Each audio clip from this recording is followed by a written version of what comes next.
Press 2 for representative. Welcome back to Press 2 for Representative. We are your host, Ian Blotter, myself, General Manager, and Parker Andrus, VP of Operations, the one and only who can solve any customer issue by just being on the line. Super excited with all of the, the liking and the subscribing we've received from our past videos. We're hoping to, dive into some more interesting things, particularly today, the wild and wonderful world of outsourcing.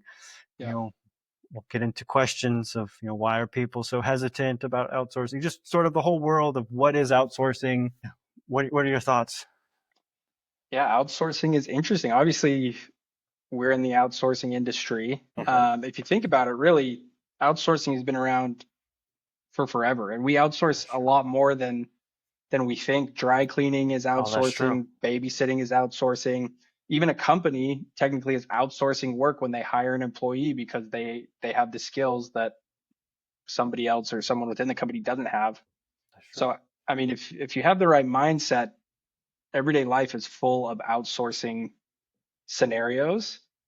But yeah, for whatever reason, specifically call centers have really have a negative stereotype around That's true. outsourcing it. So why call centers?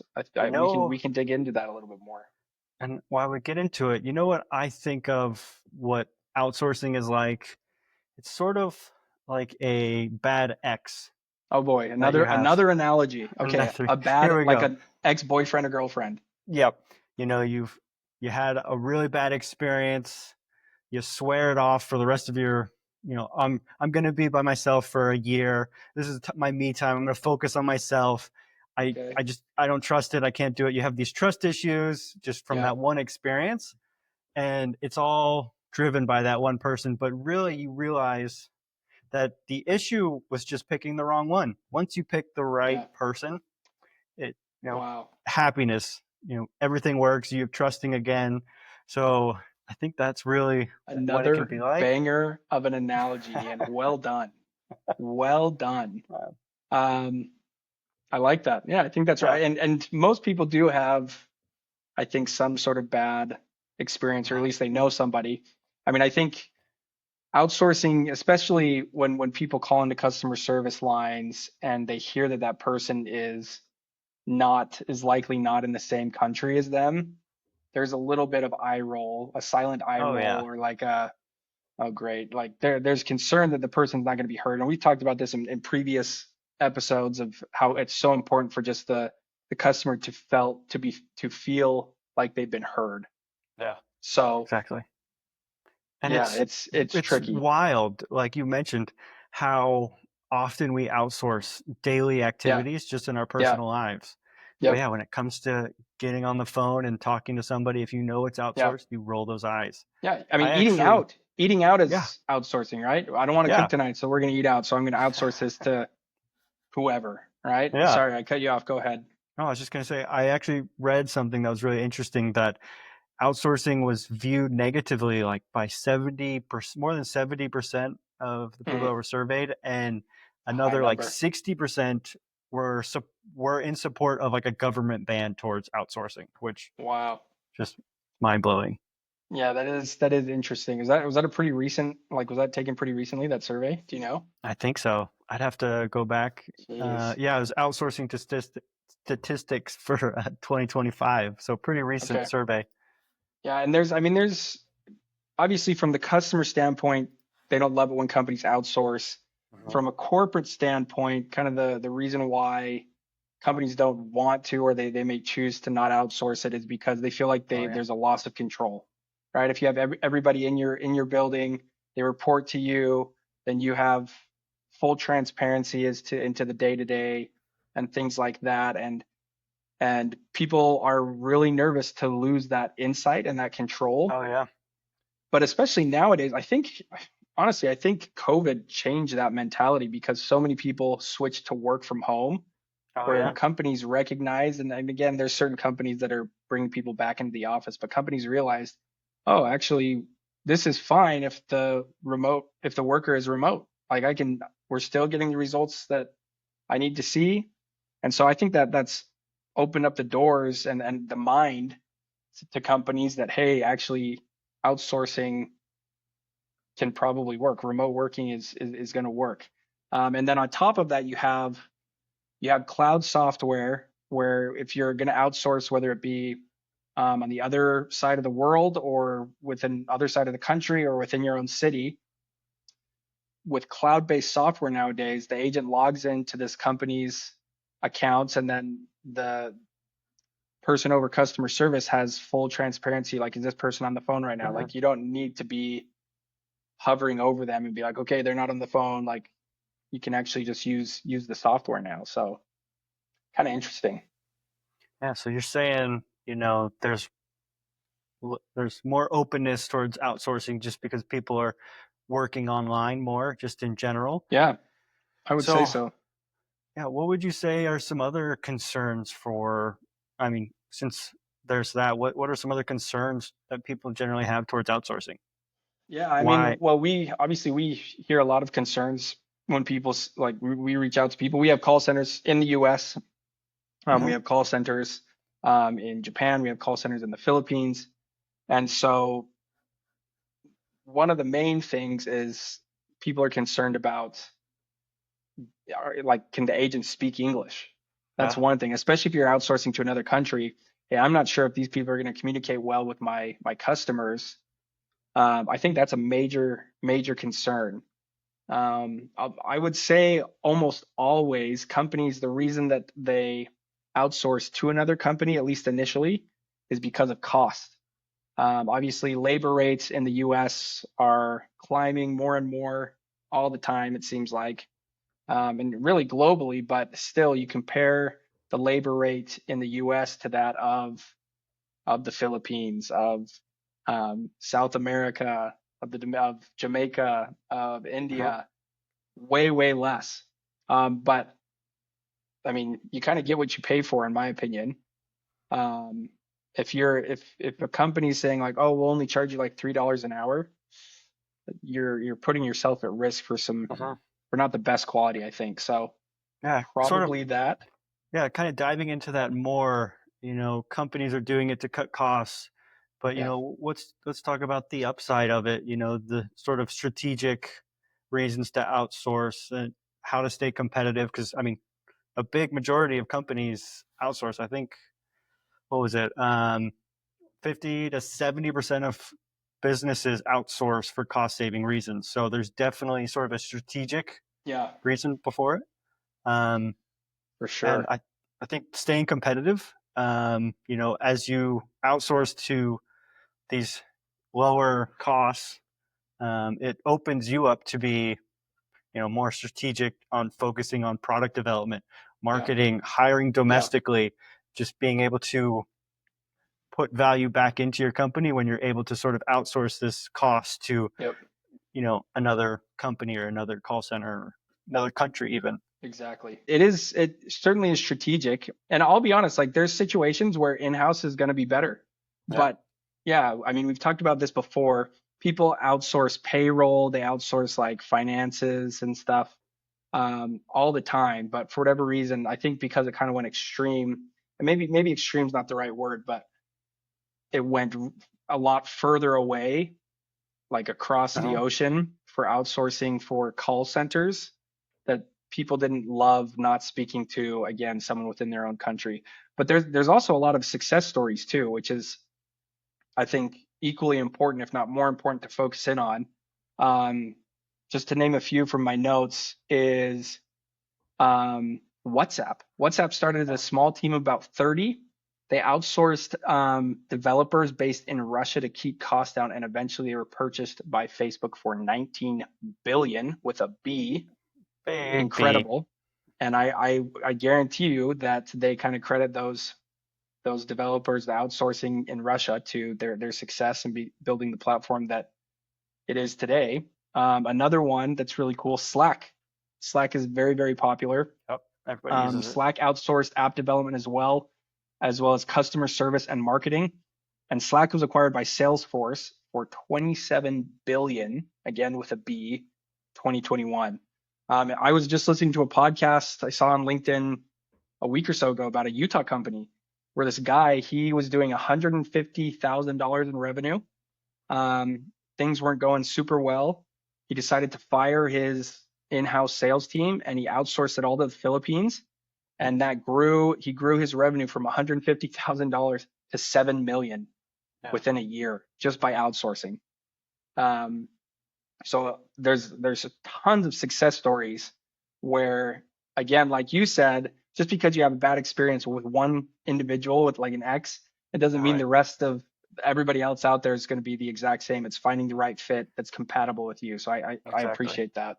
Yeah, we've helped companies ourselves grow from, a couple seats to a couple hundred seats, and allowing companies to sort of workforce allocation, focus on themselves to grow and do a lot of other great things just leads them to such great success. And I think outsourcing, people are just like immediately think that's like you're giving away something, you're sending it off, and it's not really a part of your company anymore, but really it's the same team. It's just people have different roles on a team. You have on the field, first base, second base, outfield, batter, whatever. You have all these different positions within a team, within a sport, all doing different things. You have people on the bench, you have a coach. It's just making sure, everybody's aligned and, focused on the same goal. And if you need to, move a person to a different position because they thrive there, then why not? I guess.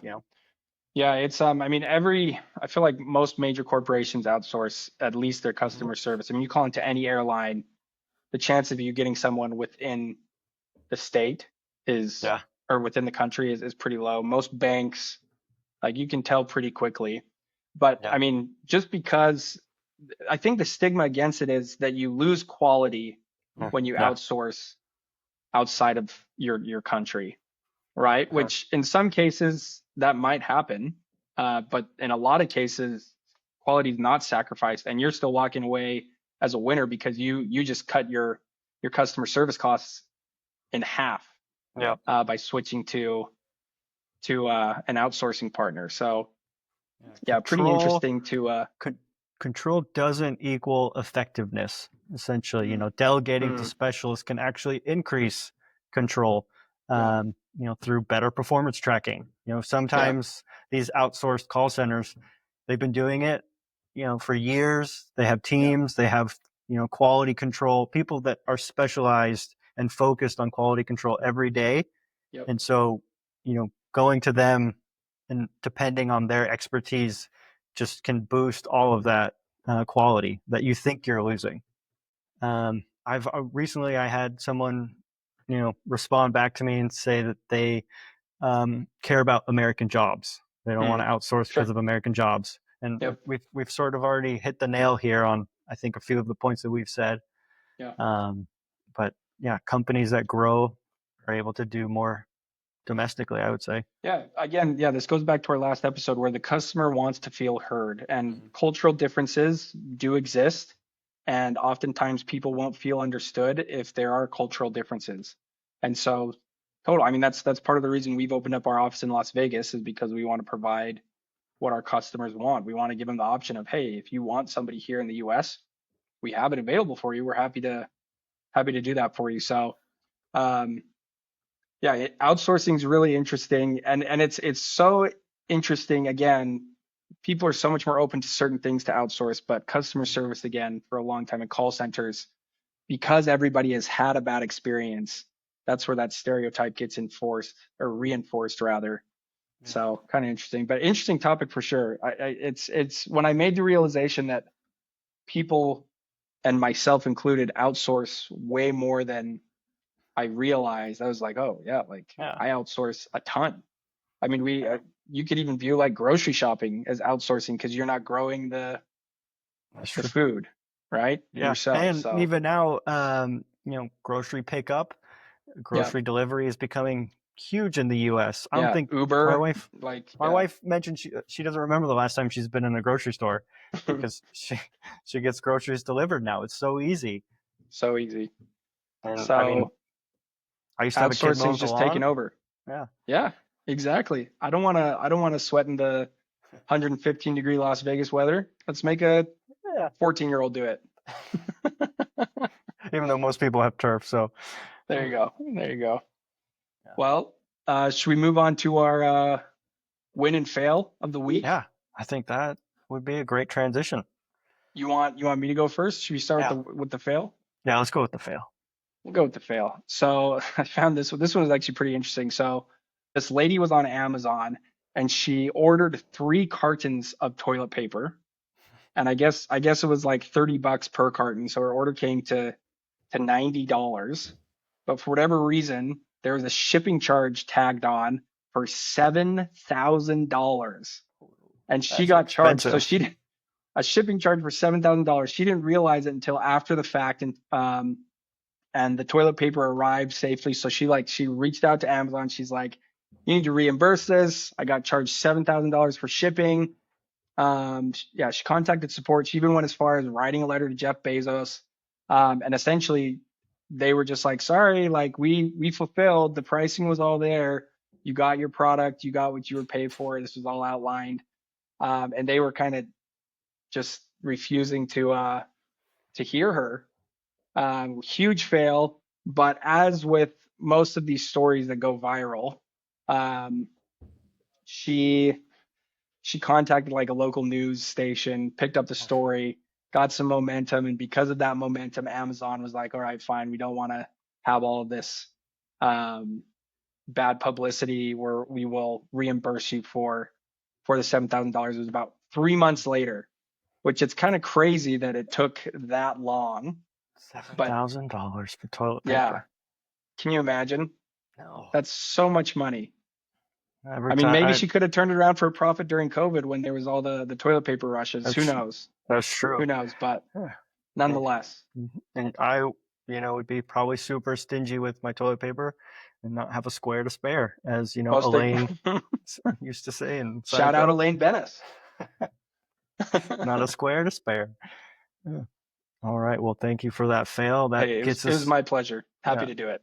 It's very fun to hear these stories that just, you hear them and you're just like, why did they let that happen? It just doesn't it's make crazy. sense.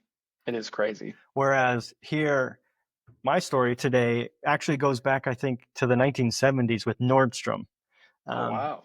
Yeah. So a man walked into a Nordstrom in Fairbanks, Alaska, carrying a set of tires. I think he had 4 tires. He was carrying 4 tires. That alone is impressive. That's a win. That is actually very impressive. I'm not sure how that's possible. Okay. Yeah, me two on each arm. Maybe he rolled them. Who knows? But he got into Nordstrom with his tires, wanted to return, and sitting there in Nordstrom, I would have been like, "What are you doing here?" Super strange. Yeah, for sure. Nordstrom has never sold tires. I've gone and I've bought a couple of shirts from Nordstrom before, but I've never seen tires there. Okay.